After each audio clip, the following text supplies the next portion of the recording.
Refugees are terrorists. Oh my God, your English is almost flawless. Are you grateful for being here? Are you? Huh?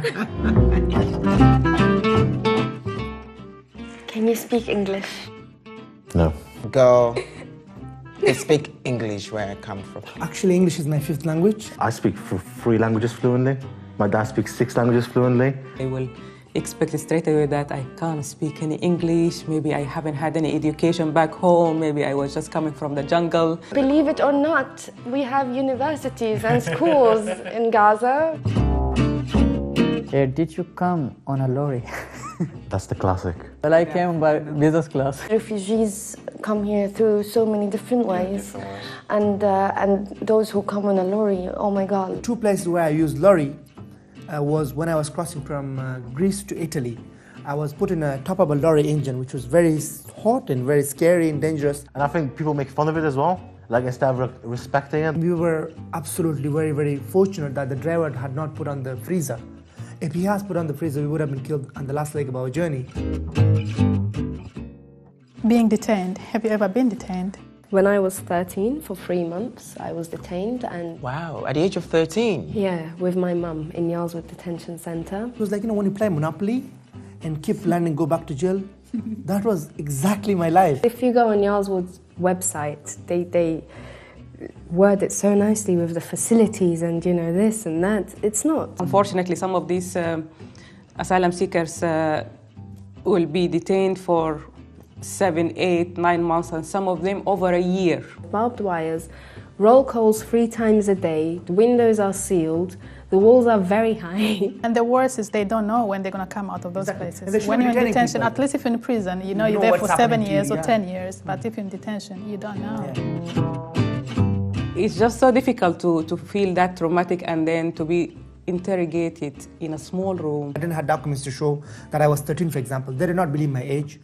They did not believe even my nationality, that I was an Afghan. And all these questions are like questions that are so personal, are connected to trauma. I'm like, I don't know. Say, you can't remember what you did? I was like, I was lying down there, tied up, stripped naked, with a leg on my head and a gun to my head. Things became so bad for me personally that I actually wanted to leave this world. I mean, I went through hell on the journey.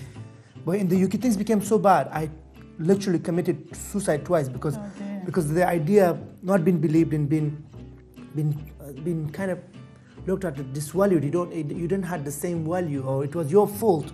It was my fault that I was here. As a kid, I had to interpret for my mum and dad their stuff of, how they were tortured, what happened to them, and I had to be the one interpreting this because I had a bit of English. This lady, a head teacher, said to me, Gulwali, I believe you. Just by saying that to me, it changed my entire perspectives, and I managed to go to school, do my GCSEs, go to college, go to university. Okay, why didn't you seek asylum somewhere else? It wasn't as if I sat down on my bed and I said, okay, let me bring all the maps in the world together and start making a choice about, where I want to go to. I had no choice. I went where I had the possibility. I need to leave now. Where can I go? I have this visa here, 6-month valid visa. Let me just use this one and go. You have to go with the flock. You can't just take a suitcase and then be like, I wonder, should I go France? Should I go Germany? No, you have to stick together because you're alone. So, are you here for work? Well, my family came to save their lives. They didn't really think about work. My dad had to leave his business behind.